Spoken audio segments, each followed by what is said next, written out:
Hello friends, welcome back to my channel. আশা করি সবাই গরমে ভালো আছেন, সুস্থ আছেন। ভেন্ডি বা ঢ্যাঁড়স দিয়ে আজকে যে রেসিপিটা করব সেটা কিন্তু গরম গরম খেতে ভীষণই ভালো লাগবে এবং কম তেল মশলাযুক্ত কিন্তু রান্না এটা। যার জন্য লাগবে ভেন্ডি, কুমড়ো, টমেটো, ক্যাপসিকাম আর বেগুন। তো দেখুন ভেন্ডিগুলোকে আমি ধুয়ে এইভাবে কাট করে নিয়েছি, সাথে বেগুন আর কুমড়োটাও কেটে নিয়েছি।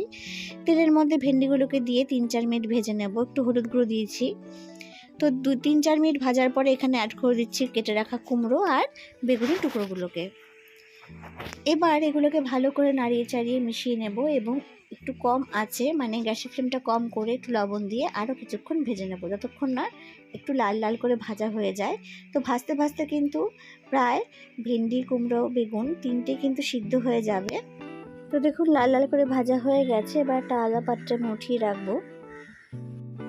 এবার আর একটু সরষের তেল অ্যাড করে কালো জিরা ফোড়ন দিয়ে দিচ্ছি পেঁয়াজ, এখানে পেস্ট, এখানে দুটো মিডিয়াম সাইজের পেঁয়াজ দিয়েছি। একটু হলুদ দিয়ে পেঁয়াজটাকে একটু লাল করে ভেজে নেব। তো দেখুন পেঁয়াজটা কিন্তু কাঁচা গন্ধ চলে গেছে, প্রায় ভাজা হয়েই গেছে। এবার দিচ্ছি এখানে আদা আর অল্প একটু রসুন পেস্ট। তারপরে অ্যাড করে দিচ্ছি এর মধ্যে কেটে রাখা ক্যাপসিকাম কুচি আর টমেটো কুচি। ক্যাপসিকামটা দিলে পরে কিন্তু স্বাদটা একটু অন্যরকম হবে, তাই জন্য ক্যাপসিকামটা কিন্তু অবশ্যই দেবেন।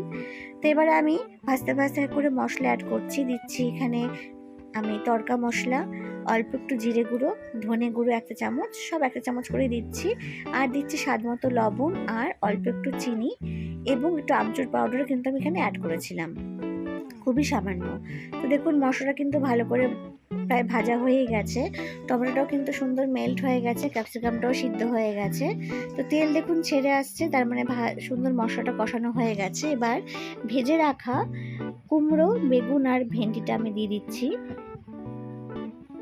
তো দেখুন সব দিয়ে দিলাম। এবার ভালো করে মশলার সাথে মিশিয়ে নেব। ভালো করে মেশানো হয়ে গেছে, 4-5 মিনিট ভালো করে এভাবেই কুক করে নেব। এবার খুব সামান্য কিন্তু একটু জল দেব, মানে একবারে কিন্তু বেশি জল দিয়ে দেব না, সামান্য অল্প একটু জল দিয়ে কিন্তু এটাকে রান্না করতে হবে। দেখুন কড়াইতে যখন লেগে যাবে তখন আমি অল্প একটু জল অ্যাড করে এটাকে আবারও কম আছে একদম লো ফ্লেমে এটাকে রান্না করে নেব। তাহলে যেটুকু বাকি রয়েছে সিদ্ধ হওয়া সেটুকু কিন্তু ভালো মতো কুক হয়ে যাবে। তো দেখুন এরকম কম আঁচ করে কিন্তু আমি রান্নাটা করে নিয়েছি। আমার রান্নাটা কিন্তু প্রায় রেডি হয়ে গেছে। জাস্ট নামানোর আগ দিয়ে আমি এখানে দিয়ে দেবো একটু কাসুরি মেথি, চাইলে আপনার ধনেপাতা কুচিও দিতে পারেন। তো তৈরি হয়ে গেছে গরমা গরম ভেন্ডি মশলাও বলতে পারি এটা আমরা। তো এটা কিন্তু ভীষণই ভালো হয় খেতে, সিম্পলের মধ্যে কিন্তু বেশ ভালো লাগে। এটা রুটি পরোটার সাথে খেতেও ভালো লাগবে, যদি আপনারা চান ভাতের সাথেও এটা খেতে পারেন। আশা করি আমার সিম্পল রেসিপিটি ভালো লাগলে প্লিজ কমেন্ট করে জানাবেন, প্লিজ সাপোর্ট মাই। আর ভিডিও দেখার জন্য সকলকে অনেক থ্যাংক ইউ। সবাই খুব ভালো থাকবেন এবং সুস্থ থাকবেন।